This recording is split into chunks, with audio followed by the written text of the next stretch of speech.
living room is the factory. Looking for a real high producing workers here? The product being manufactured is you.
Henemenet F Nebet Payet Nebet Henenet Nebet Jedefuet F Awet F Haset Samau M Sanut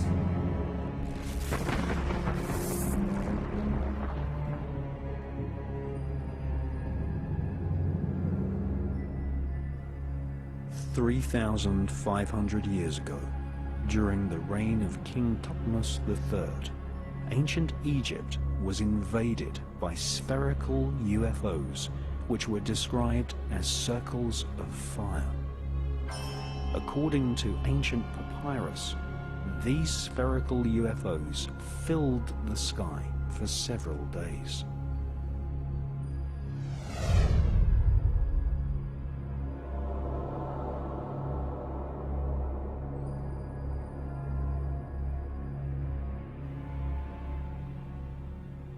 In his fascinating book, British author Matthew Deleuze shows photos of strange alien reptiles, some with the bodies of apes and heads of lizards.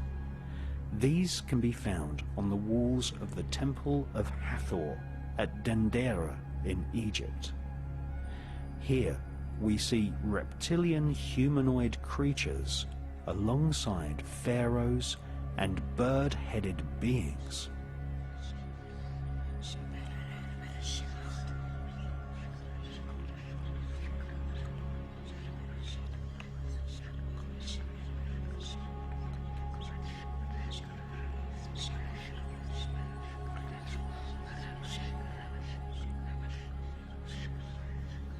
Strange giant light bulbs, possibly some form of plasma beam weapon, can clearly be seen at the Temple of Hathor. Inside these strange devices there are serpents. This is possibly a pictorial message that this alien plasma technology was given to the elite of ancient Egypt by a serpent or reptilian race of aliens.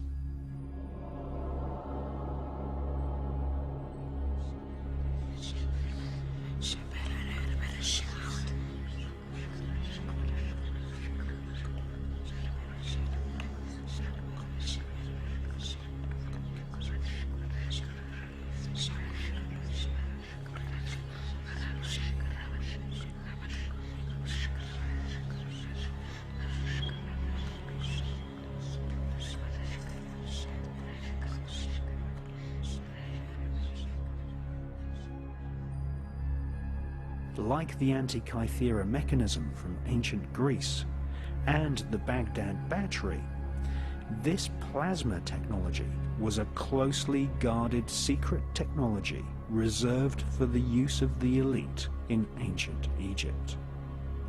Just as we see today, the royal political elite have secret underground bases harboring secret stealth technology and flying saucer type craft.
More ancient than the Mayan kingdoms of Central America, older than ancient Greece, and predating the pharaonic dynasties of Egypt, the Sumerian Empire was formed more than 6,000 years ago, stretching from the Indus Valley region in Pakistan to the capital called Uruk.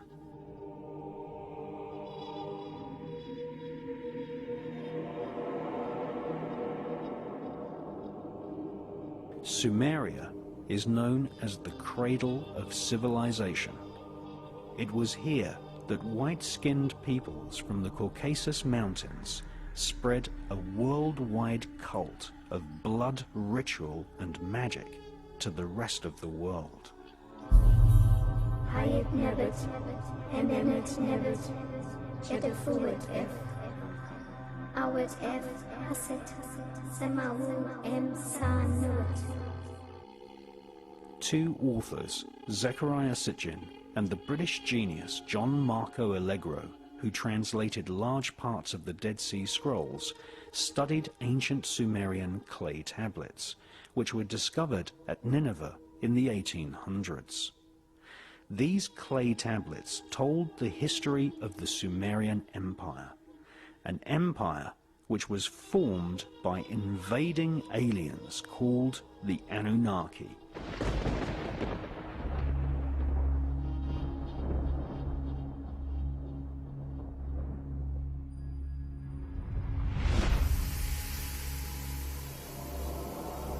Sumer's original name was Ki-en-Gir, which means the land of the kings with blazing rockets.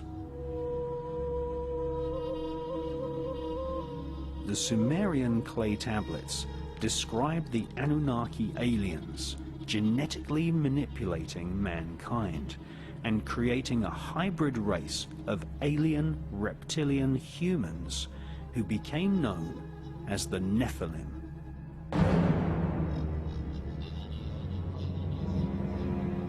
The Nephilim are also known as the Elohim in the Bible.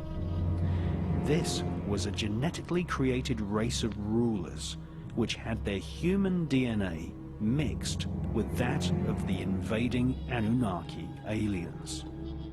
References to this race of alien hybrid rulers can be found in ancient texts from around the planet.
The archaeological record tells us that alien beings have invaded planet Earth many, many times.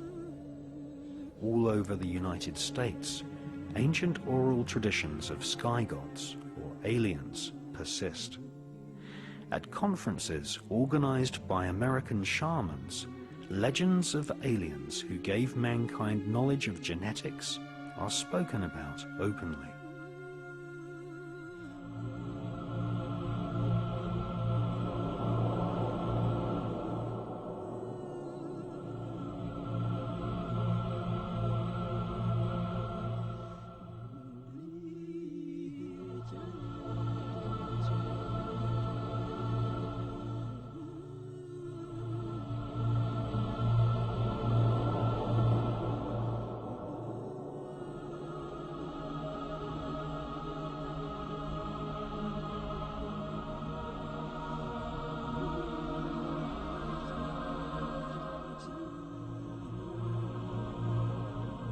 Shaman elders speak of beings from the stars called the Bhakti, who invaded planet Earth before even dinosaurs existed.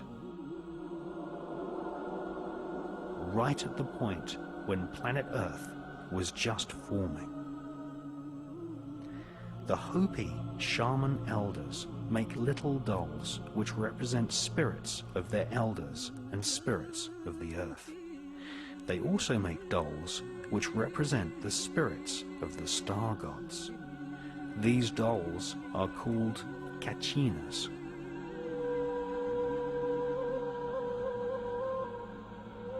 According to shaman legends, the ancient Bhakti genetically manipulated animals and created mankind. The Bhakti aliens told early man that they were here to control the development of civilization, and that there were many other aliens who wanted to invade planet Earth.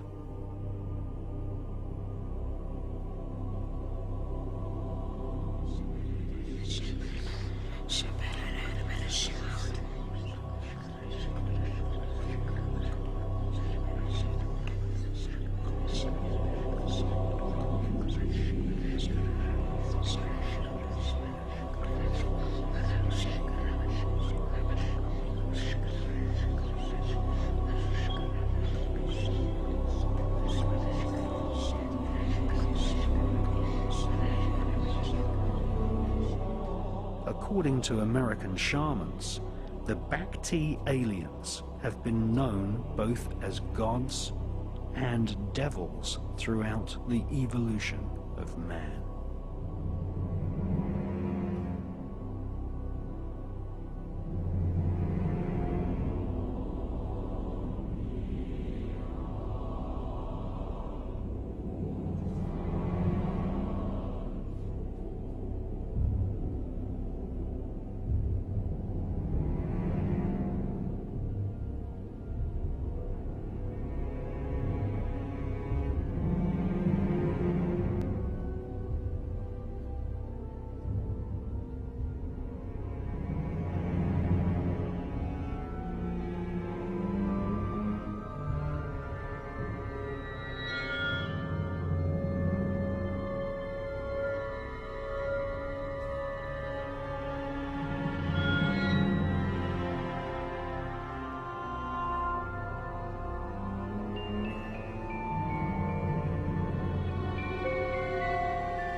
The Sumerian Empire was the place where Zoroastrian, Hindu, and Judaic religions all began.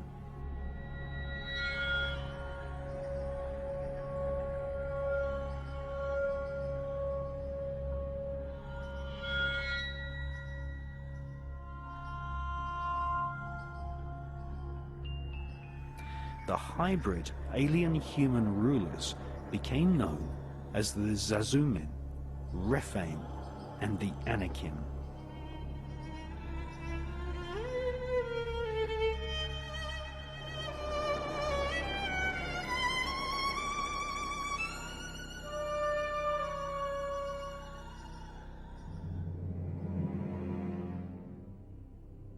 the world's most famous author on the subjects of the occult and human consciousness is David Icke. In his books, The Biggest Secret and Tales from the Time Loop, David Icke reports that blood sacrifice was an important part of ancient cultures in Babylon and also in Central America. In the legends of Babylon, the kingdom of ancient Iraq, which supplanted Sumeria, the drinking of human blood and the sacrifice of children was performed to please the alien gods who had invaded from the stars.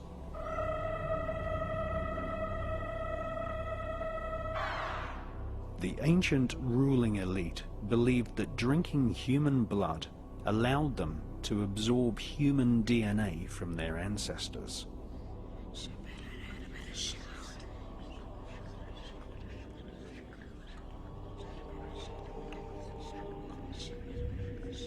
The Vatican continues this ancient blood-drinking ritual to this day with the symbolic drinking of the blood of Christ.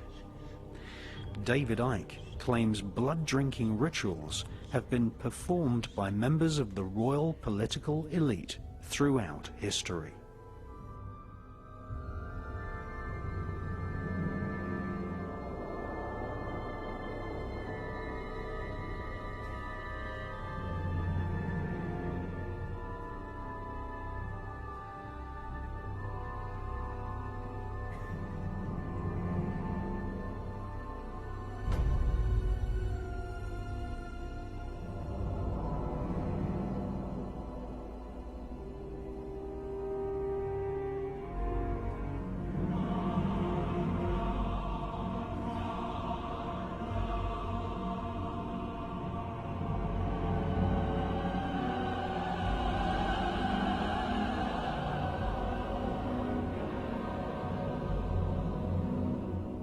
Professor John Mack of Harvard University made a detailed study of people who claimed they had been abducted by aliens.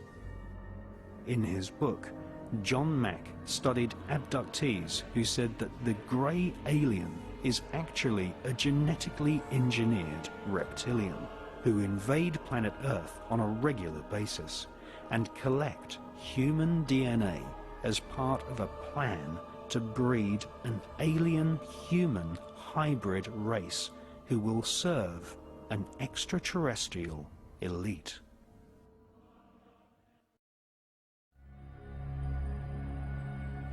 According to Colonel Philip J. Corso, back-engineered alien technology is a jealously guarded secret by the rulers of mankind.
The elite use the international network of secret societies to honor and control the government and military officials who work on secret projects for the elite. In fact, The oldest secret society known to mankind was formed in ancient Babylon and is called the Brotherhood of the Snake. The ruling elite of ancient Egypt fashioned their bodies so that they resembled aliens. All over ancient Egypt, serpents, snakes, and reptiles are associated with kingship and power over the human population.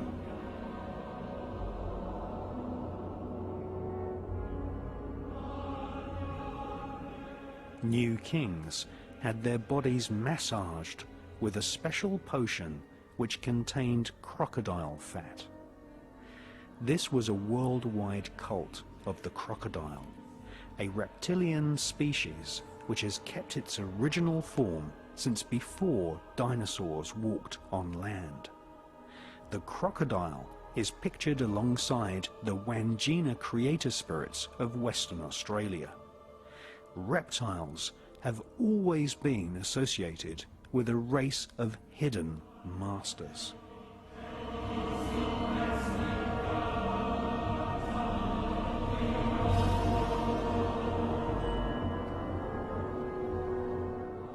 Many occult traditions which are related to the birth of Freemasonry speak of the hidden masters.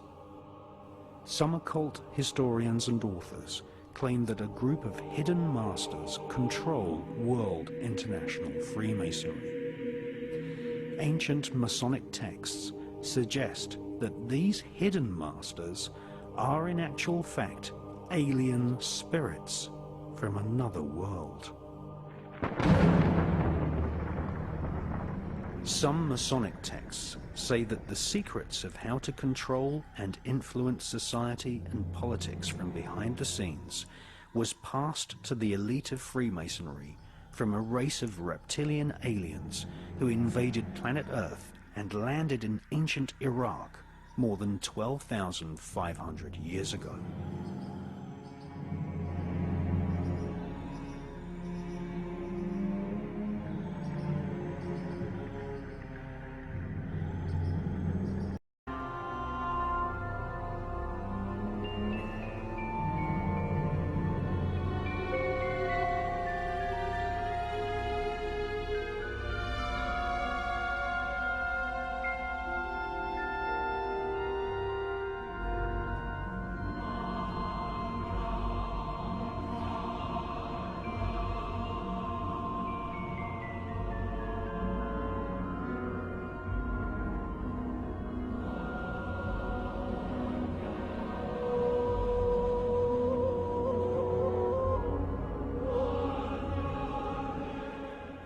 Shamans teach that the Bhakti are gods of the stars who have often destroyed evidence of man's real history in order to keep mankind ignorant and controllable. The oral traditions of the North American Indians teach us that the Bhakti star gods eventually lost control of planet Earth to another race of aliens, who were vicious reptiles with faces of dragons.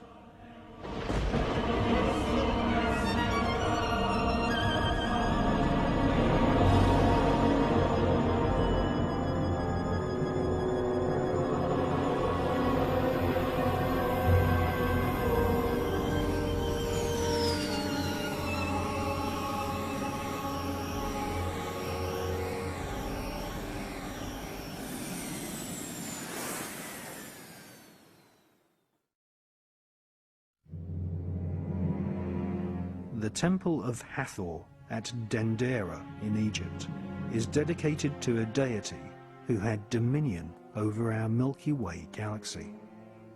Scientists and astronomers now agree that there could be as many as 50,000 planets in our own Milky Way galaxy which can support intelligent life. On the ceiling of the temple, giant carvings depict star constellations, and on the walls, reptilian humanoid aliens are standing beside technological devices.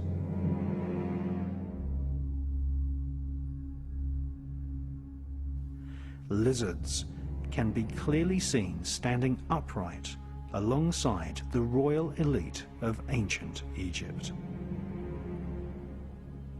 Another common feature is the erectile serpent. This emblem is known as the Uranus. All the pharaohs wore cobra-shaped headdress featuring serpents and also vultures. All dinosaurs had reptilian genes. Contrary to what mainstream science teaches, all the dinosaurs did not die out in prehistoric times. They evolved into birds. Modern science has only just confirmed what the royal elite have known for thousands of years, that the reptilian genes of dinosaurs evolved into the various species of birds which we see to this day.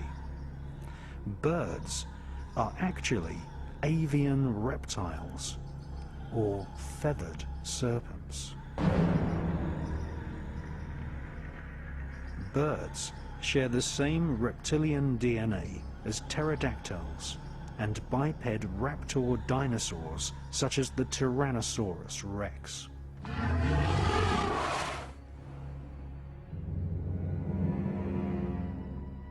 Images of gods from the stars, symbolized by feathered serpents, can be found all over planet Earth.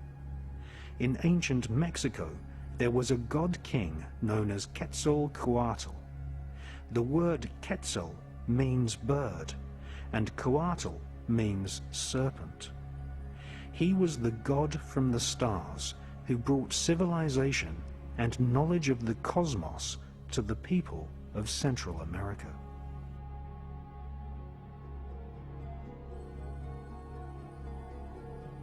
Ancient texts from Yucatan, known as the Chilam Balam, tell us that the first inhabitants of the region were called the Chanes people, which means people of the serpent. They were ruled by a king called Itzamna. The word Itzam means lizard, and he is depicted as being half human and half serpent, just like the reptilian figures seen on the walls of the Temple of Hathor in Egypt.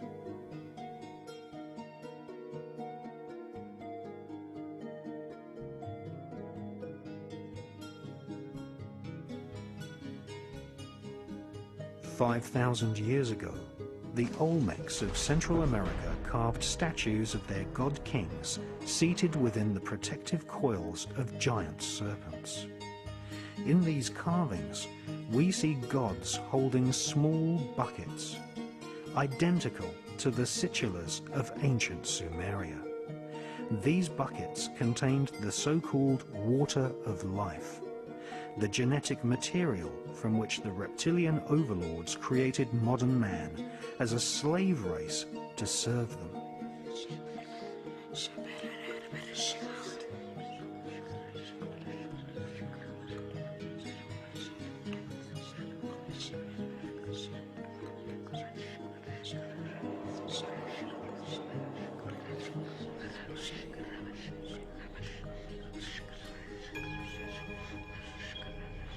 In North America, at Sago Canyon in Utah, we again see erectile serpents flanking star beings. This is the exact same iconography as we find at the Temple of Hathor in Egypt. This suggests that knowledge of a race of reptilian aliens was accepted as fact in the distant past right across planet Earth.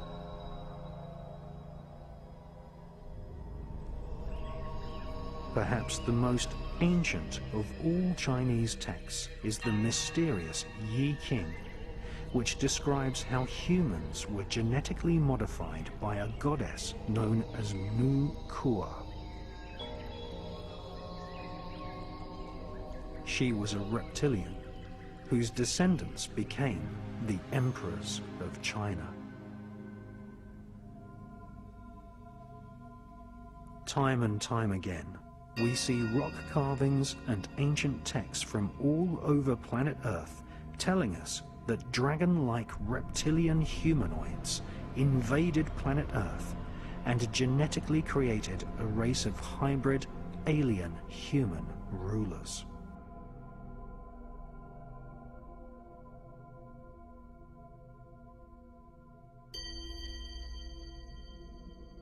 Many authors believe that the reptilian Anunnaki warriors of ancient Sumeria, who invaded the Caucasus Mountains, have secretly continued to control mankind via the worldwide network of secret societies which are loosely described as the Illuminati.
there are many different kinds of entities that do not have a human form, that operate just outside of human sight, and history has recorded them as demons and all this stuff. But the reptilian part of it seems to be very significant to the controlling systems on the planet today.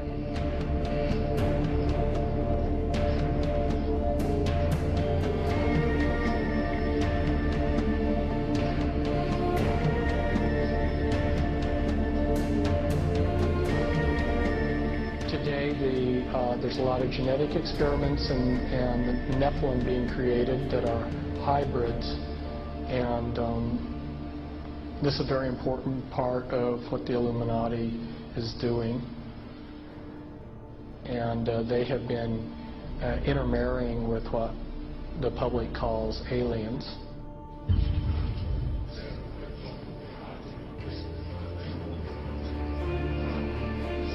So that these people aren't human as we would know human. They've been pretty thoroughly demonized.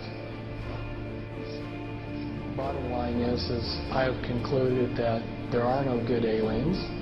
The aliens are demons, and we've got a mixture going on of demons and flesh and blood, and we've also got other genetic experiments.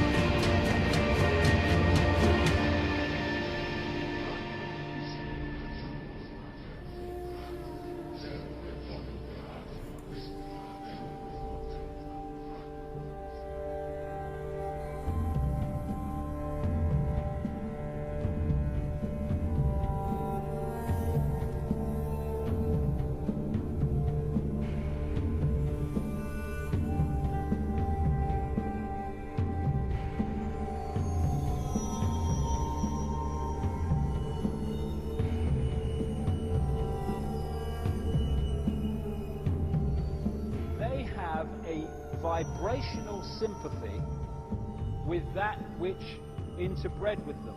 And this doesn't have to be physical interbreeding either. Remember, a demon, get the little spooky picture. They are a fallen angel, an unclean spirit. They can assume any form or go into anything. I have concluded that there are no good aliens. The aliens are demons.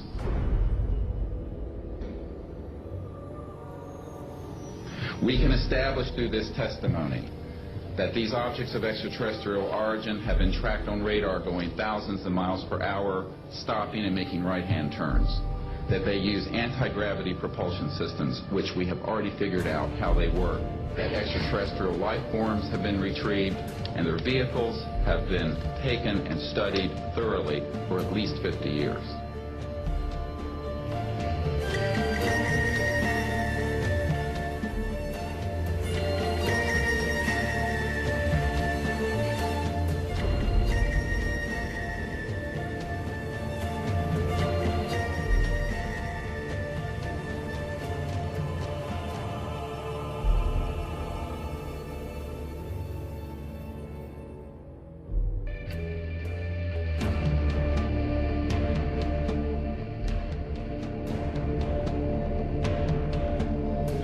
Nature to want to believe in some race of benevolent space brothers and to come and save us from ourselves. But it's not logical. You can't make it work any way you look at it. This rain planes is going to take people are going to eat the stuff. Because it says spirits, demon spirits, will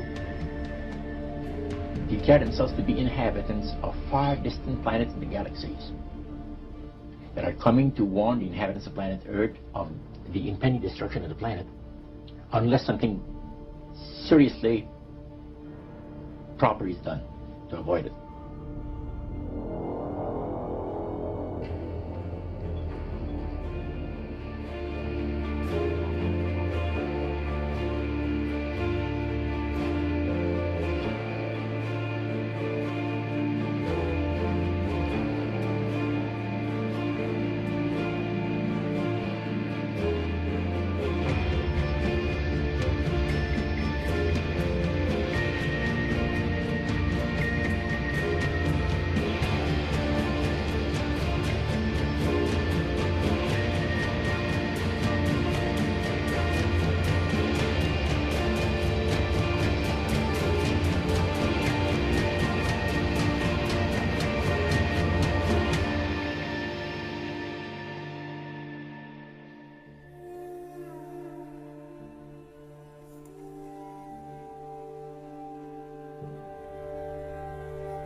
Now in Revelation 13 verse 1 and 2, speaking about the same power, it says, and the dragon gave him his power and his seat and great authority. Now that's a very wow statement. The dragon gave him the power. In other words, this power comes from another source. Now, doesn't Catholicism preach Christianity? Yes, it does. Doesn't it preach Jesus Christ as the Savior of the world? Yes, it does. But it also preaches mediation through other mechanisms and through the church. Now, it is interesting that in secret societies there are always two doctrines. One for the initiated and one for the goyim, the uninitiated.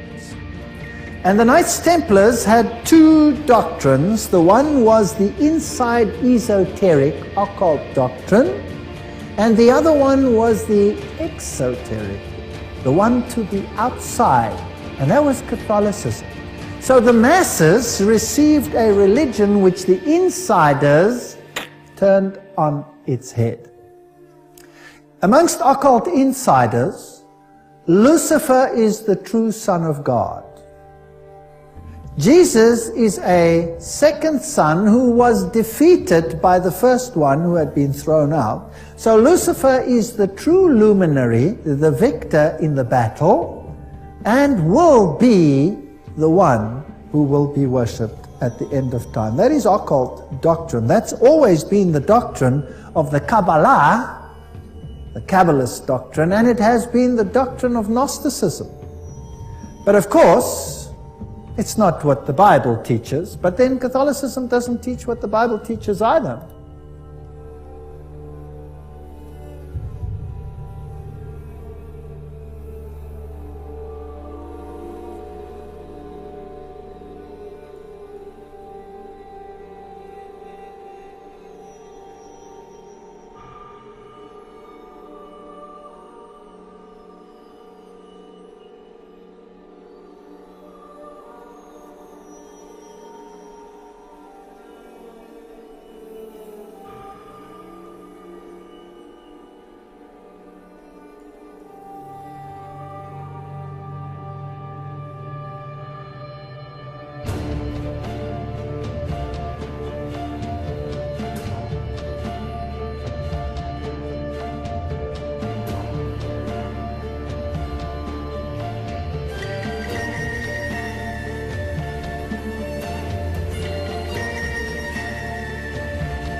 Roger, your friend George took you and Roland to this mansion where people worshipped the demons. Mm-hmm. What was it like there? What kind of people were there? Well, it was a big surprise for me, as I kind of made up in my mind an idea that they were going to be rough-looking characters. But as we entered the place, I was amazed to see that they were all very well dressed, well-mannered, and that a lot of the people, as we were being introduced to people, were professionals, doctors, attorneys, a lot of business people. And see what they had a praise session to the gods, which is the spirit counselors, which are in charge of legions of spirits, of demon spirits. And they talk about what the Lord of their lives has done for them, because they call on particular spirits, like the god Nehushtan, which you read in 2 King about.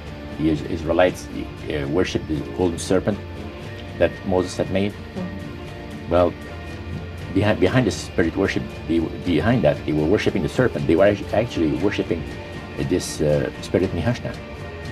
And the same spirit Nehushtan is, the priest was telling us, that the medical doctor that was telling us how he was making operations that had never been made before, because people had to be awake, yet have no feeling.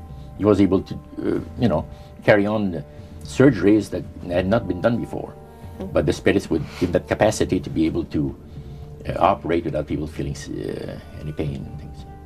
And also without no problem with the blood, because as he would cut his incision, because his incisions, everything open and with no blood running. Mm-hmm. So he could do the work that has not been done before. And to these people, they are sold to the fact that Christ will not return to this planet with power and great glory. He's going to abdicate all claims to the planet, because the high priest once said that Christ will abdicate all claim to the planet because he knows that it is lawfully and rightfully Satan's. And at that time he says, Lucifer, you mentioned Lucifer a lot of times, but he mentions Satan also. He says, the master, usually they like to talk about the master will resurrect his people from the graves.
This is the story of your enslavement, how it came to be, and how you can finally be free.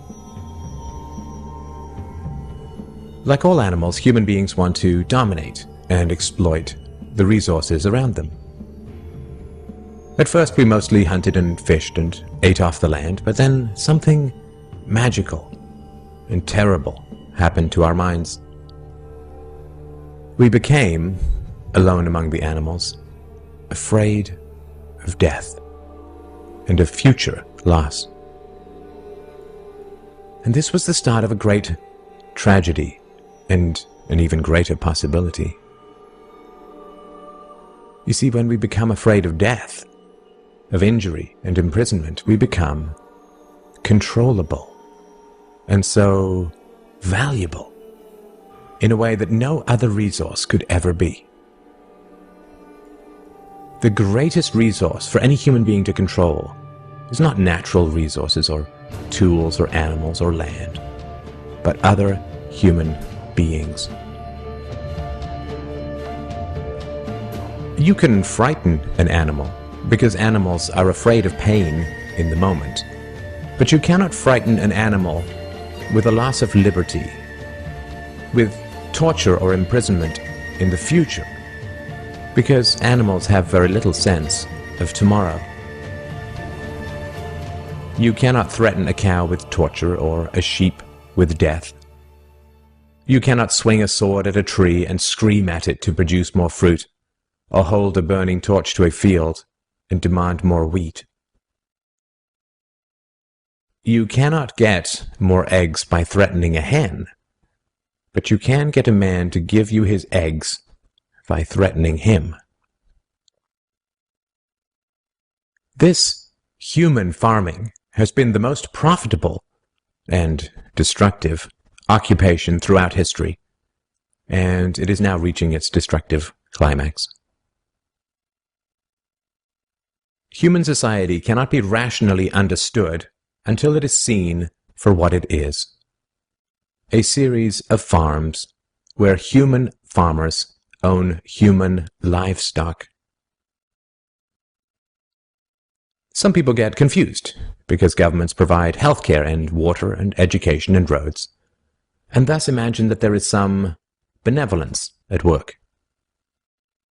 Nothing could be further from the reality. Farmers provide healthcare and irrigation and training to their livestock. Some people get confused because we are allowed certain liberties and thus imagine that our governments protect our freedoms. But farmers plant their crops a certain distance apart to increase their yields, and will allow certain animals larger stalls or fields if it means they will produce more meat and milk. In your country, your tax farm, your farmer grants you certain freedoms, not because he cares about your liberties, but because he wants to increase his profits. Are you beginning to see the nature of the cage you were born into? There have been 4 major phases of human farming. The first phase in ancient Egypt was direct and brutal human compulsion. Human bodies were controlled, but the creative productivity of the human mind remained beyond the reach of the whip and the brand and the shackles. Slaves remained woefully underproductive and required enormous resources to control. The second phase was the Roman model, wherein slaves were granted some capacity for freedom, ingenuity, and creativity, which raised their productivity. This increased the wealth of Rome, and thus the tax income of the Roman government, and with this additional wealth Rome became an empire, destroying the economic freedoms that fed its power, and collapsed. I'm sure that this does not seem entirely unfamiliar. After the collapse of Rome, the feudal model introduced the concept of livestock ownership and taxation. Instead of being directly owned, peasants farmed land that they could retain as long as they paid off the local warlords. This model eventually broke down due to the continual subdivision of productive land and was destroyed during the enclosure movement when land was consolidated and hundreds of thousands of peasants were kicked off their ancestral lands because new farming techniques made larger farms more productive with fewer people. The increased productivity of the later Middle Ages created the excess food required for the expansion of towns and cities, which in turn gave rise to the modern democratic model of human ownership. As displaced peasants flooded into the cities, a huge stock of cheap human capital became available to the rising industrialists. And the ruling class of human farmers quickly realized that they could make more money by letting their livestock choose their own occupations. Under the democratic model, direct slave ownership has been replaced by the mafia model. The mafia rarely owns businesses directly, but rather sends thugs around once a month to steal from the business owners.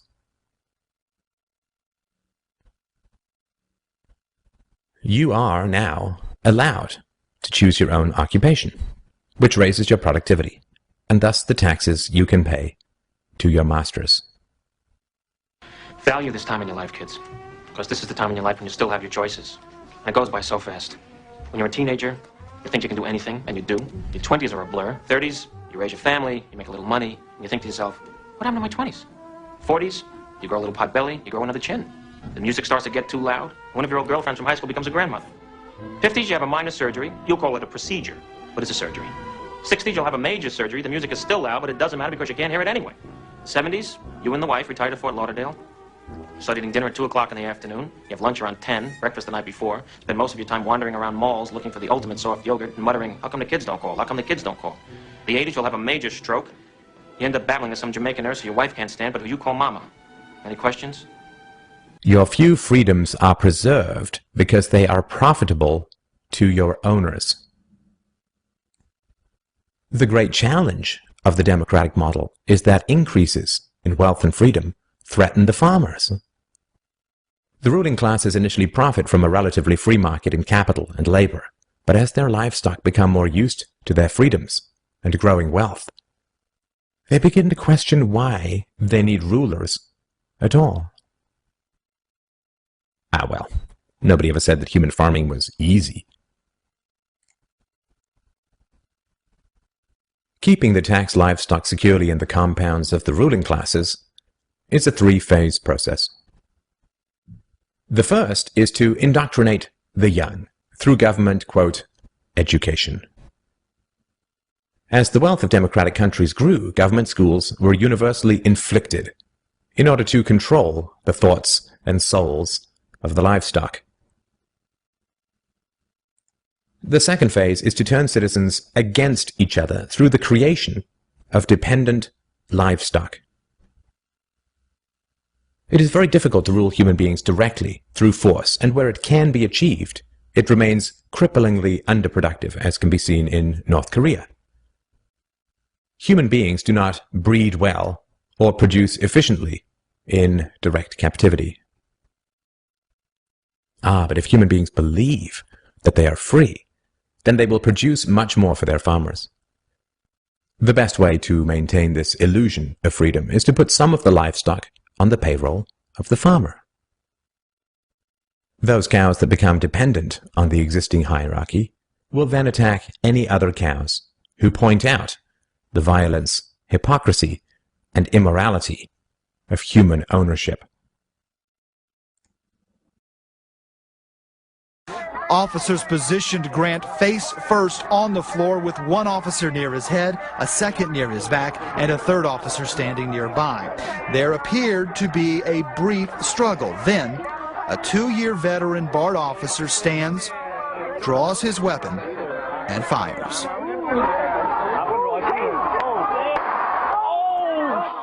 Freedom is slavery, and slavery is freedom. If you can get the cows to attack each other whenever anybody brings up the reality of their situation, then you don't have to spend nearly as much controlling them directly. Those cows who become dependent upon the stolen largesse of the farmer will violently oppose any questioning of the virtue of human ownership, and the intellectual and artistic classes, always and forever dependent upon the farmers, will say to anyone who demands freedom from ownership, "You will harm your fellow cows." The livestock are thus kept enclosed by shifting the moral responsibility for the destructiveness of the violent system to those who demand real freedom. The third phase is to invent continual external threats so that the frightened livestock cling to the protection of the farmers. This system of human farming is now nearing its end. The terrible tragedies of modern Western economic systems has occurred not in spite of, but because of past economic freedoms. The massive increases in Western wealth throughout the 19th century resulted from economic freedoms. And it was this very increase in wealth that fed the size and power of the state. Whenever the livestock become exponentially more productive, you get a corresponding increase in the number of farmers and their dependents. The growth of the state is always proportional to the preceding economic freedoms. Economic freedoms create wealth, and the wealth attracts more thieves and political parasites, whose greed then destroys the economic freedoms. In other words, freedom metastasizes the cancer of the state. The government that starts off the smallest will always end up the largest. This is why there can be no viable and sustainable alternative to a truly free and peaceful society. A society without political rulers, without human ownership, without the violence of taxation and statism. To be truly free is both very easy and very hard. We avoid the horror of our enslavement because it is so painful to see it directly. We dance around the endless violence of our dying system because we fear the attacks of our fellow livestock. But we can only be kept in the cages we refuse to see. Wake up. To see the farm is to leave it.